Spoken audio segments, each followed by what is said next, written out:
Hello, I'm Jessica Napier, your Health and PE Academic Specialist here at JCPS, and welcome to JCPS 101 for Health and PE Teachers. In the next few minutes, I will just be sharing some slides and going over some critical resources that will serve you well during your first year of teaching.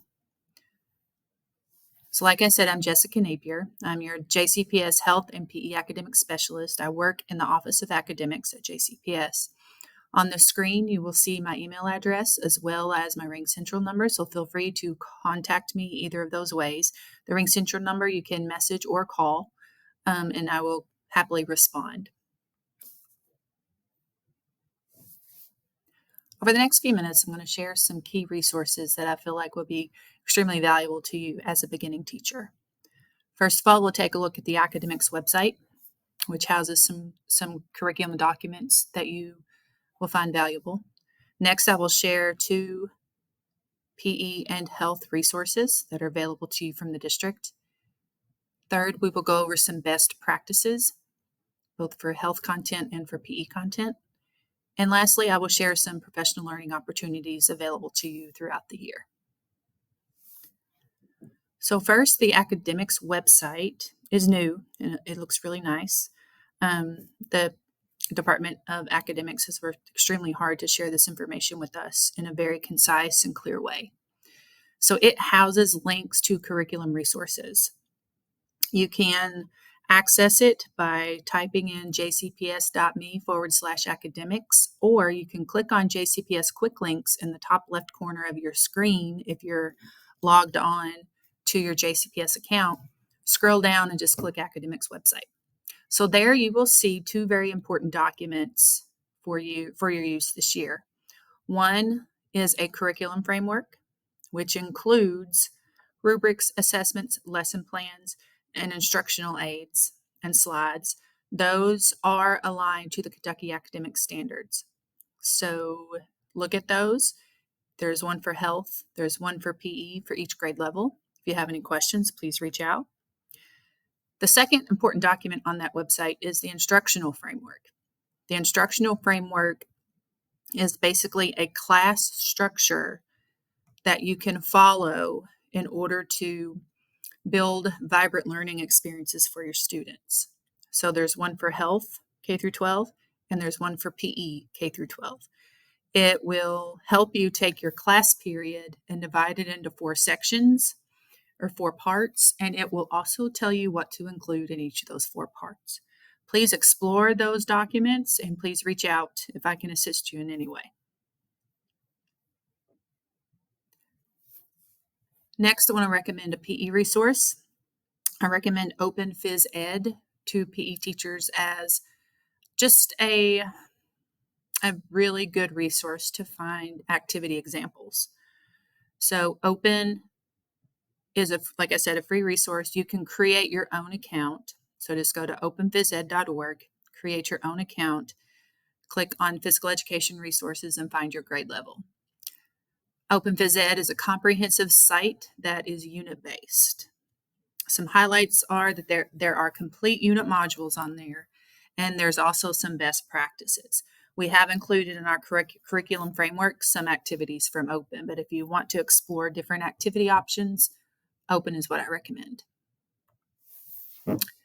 Next, I want to share a health resource, and that is ETR Health Smart. You will need to create a teacher account. You can click that link there. I will share this out with Dr. Carr so that she can get you a PDF version of and live links so that you can click on that. And you will create your own teacher account by using that link. An overview is ETR Health Smart includes online teacher resources for Standard 1 only. So Standard 1 for health is content, basically, so topics. Those should be paired with skills, which are standards 2 through 8. So basically, if you use Health Smart as a resource, it's going to include resources for Standard 1 only. So you can use those slides to teach the content, but then you're going to need to refer to the Kentucky Academic Standards and the curriculum frameworks here at JCPS in order to pair it with the skill from Standard 2 through 8. Some highlights is they are topic-based units. And there are lots of activities and slides that you can choose from. It includes the teacher resources, slides, handouts, etc. We do have some workbooks available. So if you would like a printed copy of the workbooks, just get in contact with me. If you have trouble accessing ETR and setting up that account, also please reach out to me. Next, I want to talk about some best practices for new PE teachers. There will be some live links on here as Dr. Carr distributes the presentation for you.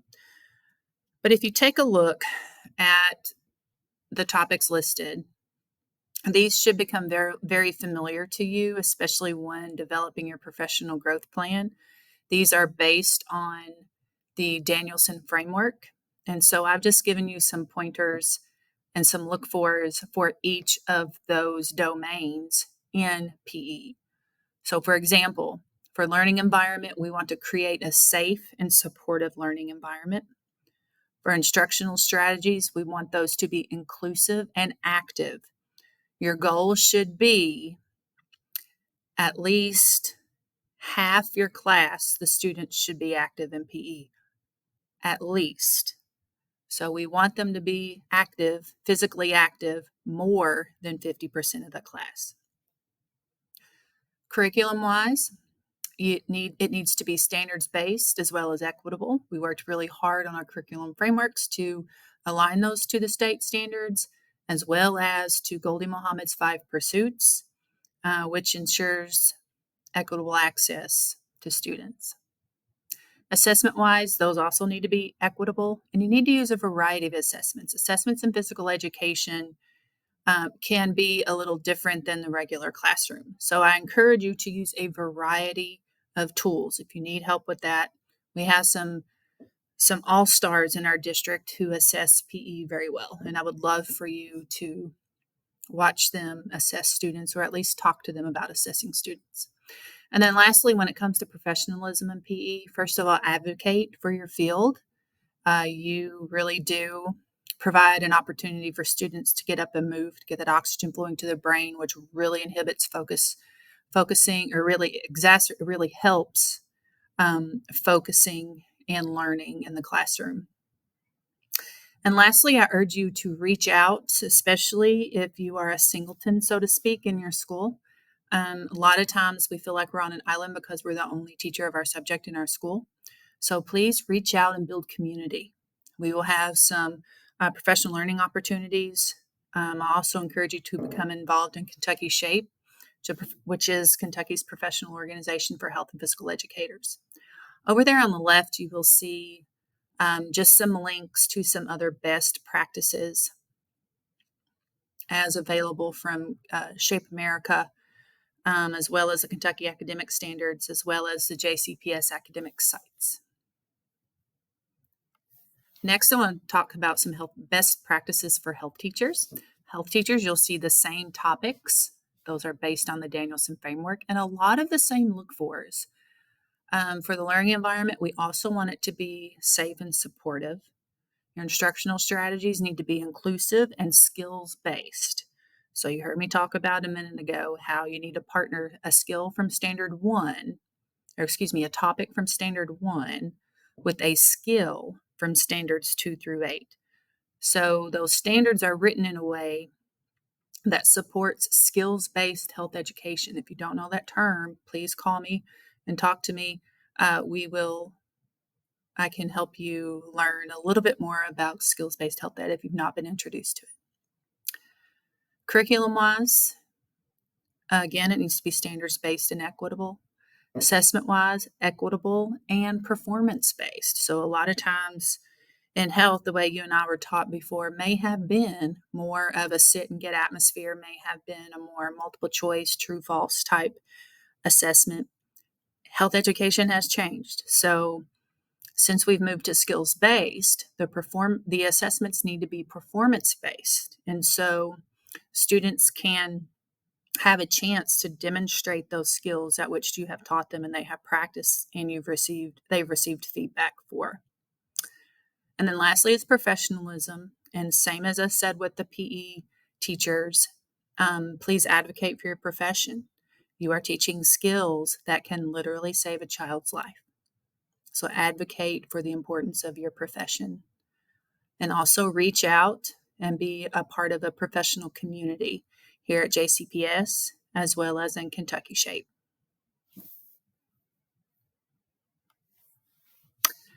Linked on here is a yearly planning document. So basically, I asked AI to create a calendar that includes the JCPS school calendar. So if you click on that, it will just give you a really quick document on which to plan your year. I would always use this. I would print it out and take a pencil, and I would just write down the activities and the topics that I was going to do and block off like how many days or weeks I was going to spend on that to start with.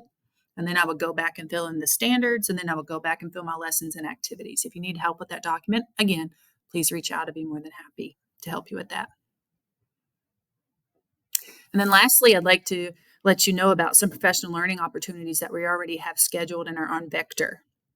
So October 14th, we will be at Hazelwood Elementary. We will offer sessions for all grade levels and all contents, so health and PE, in our Game Changers professional learning series.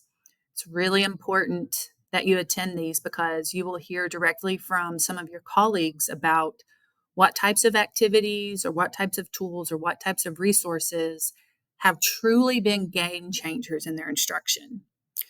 And I will be sharing half of the half the session. I will be sharing on Journey to Success and how to implement those skills into health and PE. And the second half of the session will be just your colleagues presenting on those things that have been truly game changers in their classrooms and in their gym. So again, Tuesday, October 14th is our next one. It'll be at 5:30 to 7:30 at Hazelwood Elementary. Thursday, January 22nd, this will be a virtual one from 5:30 to 7:30. And Tuesday, March 10th, we will be at Westport Middle School from 5:30 to 7:30. So I highly encourage you to take part in those to build community and to learn from your colleagues. We have a lot of amazing teachers here in JCPS. In fact, we have the current Kentucky Health Teacher of the Year and the current Kentucky Elementary PE Teacher of the Year in our district. So I would love for you to come and learn from the likes of them. So I thank you for attending. Again, if you need anything, please don't hesitate to reach out. If we have not met yet, I would love to just come and meet and greet. You can see my contact information there, and my cell phone number is on, my Ring Central number is on the previous slide. So I look forward to working with you. Good luck the rest of the year, and I hope you have learned something over the past few minutes. Thank you.